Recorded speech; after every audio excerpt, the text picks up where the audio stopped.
Hello friends, आपका स्वागत है हमारे यूट्यूब चैनल राज सर के साथ। हम आपको लेकर आए हैं इंडियन पॉलिटी। इंडियन पॉलिटी में हम पहली क्लास बना चुके हैं। उसमें हमने आपको इंडियन पॉलिटी के बारे में बताया था कि कैसे हमें इंडियन पॉलिटी पढ़नी है, उसकी स्ट्रेटेजी को बताया था बहुत आसान और बहुत सरल तरीके से। किस तरह से हमें पढ़ना है आपको पैटर्न भी बताया था।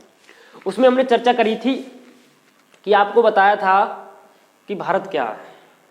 भारत क्या, तो भारत एक राज्य है और राज्य होने की शर्तें भी हमने बताई थी कि जिसके पास भूमि होती है, जिसके पास जनसंख्या होती है, जिसके पास सरकार होती है, जिसके पास संप्रभुता होती है, वो क्या कहलाता है? राज्य। तो भारत एक राज्य, भारत एक राष्ट्र भी है।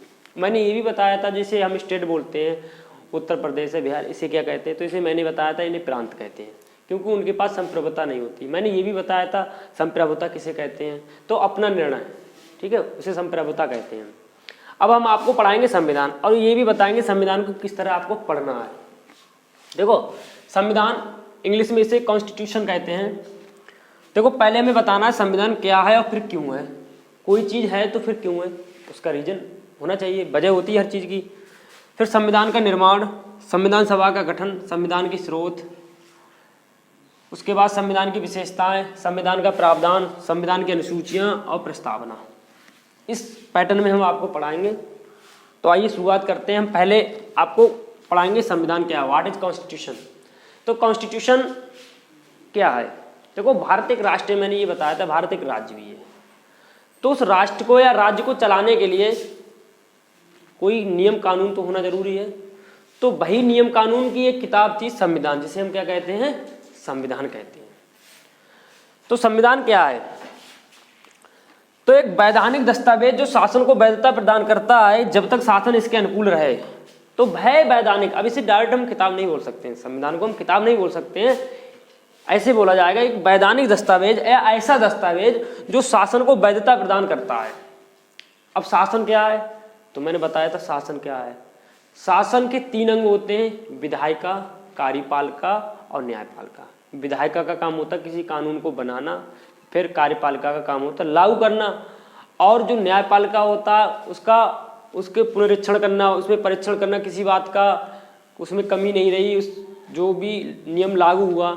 तो आप ये चीज़ जान, तो शासन, और इसमें ये भी मैं लिख दिया कि जब तक शासन इसके अनुकूल है, जब शासन संविधान के अनुकूल रह के कार्य करेगा तभी ही संविधान इसको इस चीज़ के लिए वैधता प्रदान करेगा। यदि संविधान के उल्लंघन में कोई कार्य कोई सरकार करती है तो इसी वैधता प्रदान नहीं करता है, ठीक है। फिर संविधान क्यों है, ये भी बहुत जरूरी बात है कि क्यों, तो हम आपको बताते हैं क्यों है। सन 1885 में एक पार्टी की स्थापना हुई थी, कांग्रेस पार्टी की। ये सर ओ ए ह्यूम ने की थी। ये एक ब्रिटिश अधिकारी थे, रिटायर अधिकारी ब्रिटेन गवर्नमेंट के ये।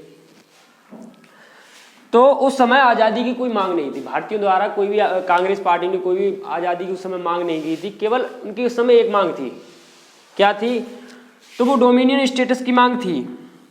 इन्होंने 1885 से और 1929 तक डोमिनियन स्टेटस की मांग की थी, केवल 45 सालों तक।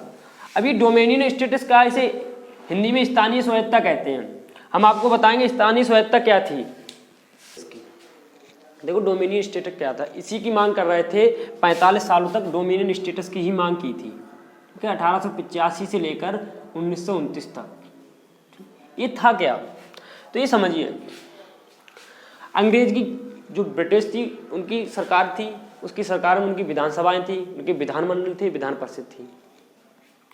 मगर जब 1885 में कांग्रेस पार्टी बन गई थी तो भारत में कुछ नेता बनना शुरू हो गए थे।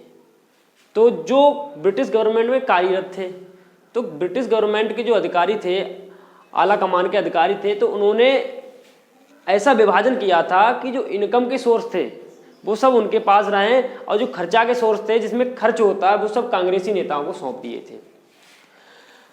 कांग्रेसियों का कहना यह था कि आप मुझ पे रूल करें, शासन करें, मगर एक सेंट्रल गवर्नमेंट की तरह करें, कि अगर कोई चीज़ कहीं पे शिक्षा में या स्वास्थ्य में या कृषि में हमें कहीं खर्च करना है तो वित्त या टैक्स के माध्यम से उसमें हम इनकम भी कर लेंगे, तो हम पे कोई लॉस नहीं रहेगा। इस तरह अगर आप सारे इनकम के सोर्स आपके पास रखेंगे और खर्चे के पास मेरे पास रहेंगे खर्चे के सोर्स, तो इसलिए इस तरह से तो हम कहाँ से लाएंगे।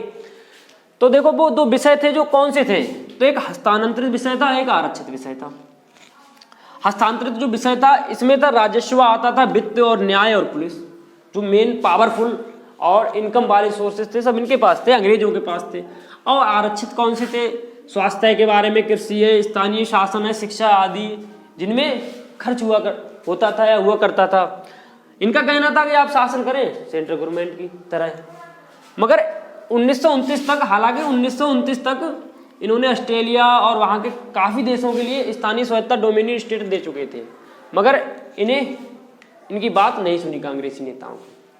कांग्रेसी नेता इस पर आक्रोश हो गए और ऐसा ना होने के बाद भी इतने आक्रोश हो गए थे तो उन्होंने डोमिनियन स्टेटस की मांग छोड़कर फिर पूर्ण स्वराज की मांग शुरू कर दी और 26 जनवरी 1930 के लिए इन्होंने फिर पूर्ण राज्य दिवस मनाया था, पूर्ण स्वराज दिवस मनाया था 1930 को, पूर्ण स्वराज दिवस। अभी तक इनकी डोमिनियन स्टेटस की मांग थी। अब पहले इन्होंने कहा कि आप मुझ पे सेंट्रल गवर्नमेंट की तरह राज कीजिए, आप दोनों सोर्स से समय दे दिए, दोनों सब्जेक्ट जो हैं, मगर ऐसा उन्होंने नहीं किया। फिर कांग्रेसी नेता थे वो आक्रोश हो गए, उन्होंने कहा मुझे डोमिनियन स्टेटस नहीं है, मुझे पूर्ण स्वराज चाहिए, पूरा स्वराज ही चाहिए। ठीक है, तो आपको मैंने इसमें बताया कि संविधान क्या है, संविधान क्यों है। तो यही वजह थी संविधान बनने की। स्थानीय स्वायत्ता पर काफी 45 सालें मांग करते हो गई, मगर इनकी मांग सुनी नहीं गई, तो इन्होंने पूर्ण स्वराज की मांग की। उसके बाद इनमें पूर्ण स्वराज में नहीं था, खुद का संविधान होना चाहिए, खुद का कानून की मांग की थी इन्होंने। तो यही गतिविधियां बनी थी संविधान बनने की। अब इसके बाद हम बढ़ाएंगे संविधान का निर्माण हुआ कैसे। ठीक है, अगली क्लास में